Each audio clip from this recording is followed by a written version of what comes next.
have you ever asked if any such measures are actually being put in place? Because you see, a lot if they are being put in place, let them announce it now. That's just what I'm saying. If they announce it, I will know.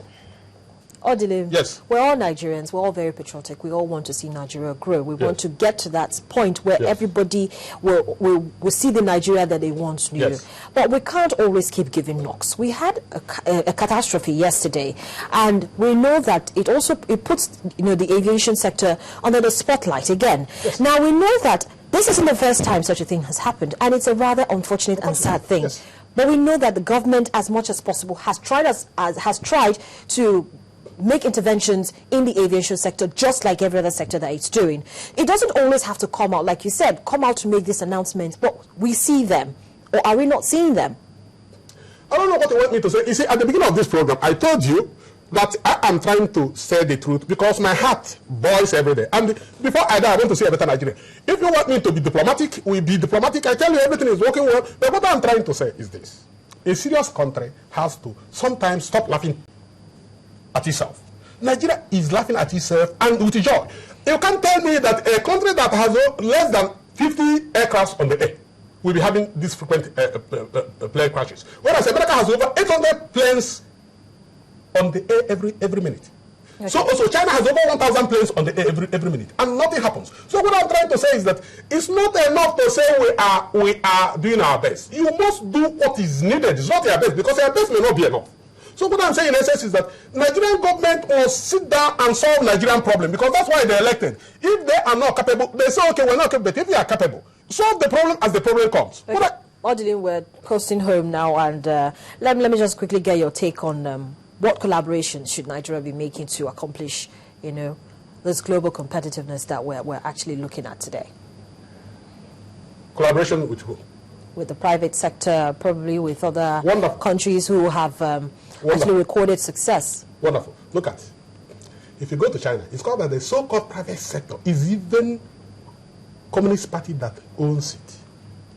So that they are put there as if they were private sector, but they are working hand in hand with government. So that whenever government formulates policy and say, we want to do this, they look for those businesses that can do it and assist them. About a year ago, I put together an article. I said, let this government put together about 100 corporate Nigerians, and they assemble these men and women and say, look, we are going to put 5 people in this sector, these 3 people in this sector, these 10 people in this industry. You are going to man this industry in the next 5 or 10 years. We want to see how you have developed this industry and sectors. We are going to give you all the financial backing. We are going to give you even diplomatic immunity. We are going to give you everything you need so that you'll be successful, so that those that are in agriculture will lead our agricultural revolution. Well, isn't that don't we have that now? I'm saying Nigerian government has to identify people and give them the responsibility. It's not everybody plays the same game. I want the Nigerian government to say, in automotive industry, Innocent, Jefferson, this person, come, we are handing you the automotive industry transformation. In the next 3 or 5 years, let's see how you transform it.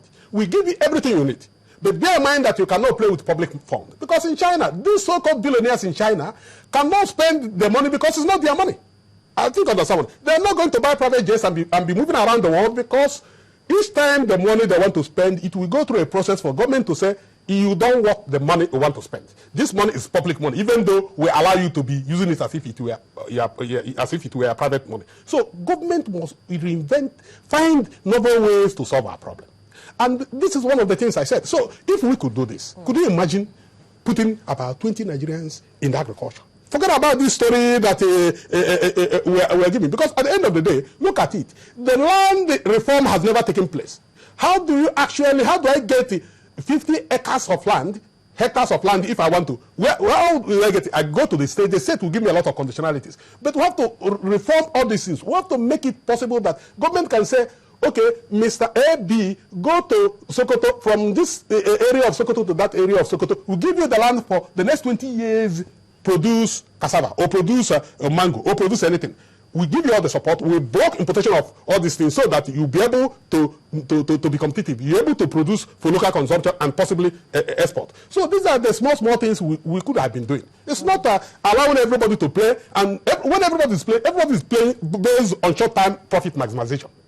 But in China, it is not short-term profit because it's not shareholder capitalism. China has what I called communitarian capitalism or solidaritarian capitalism, where it is actually structured by government, and government, private sector and public sector work hand in hand and make sure that the money, the investment is channeled towards areas that it needs it, not areas that the businessman wants to invest. All right. Thank you so much, Odelim, for joining me on the program today. It's been quite interesting. But this conversation doesn't end here.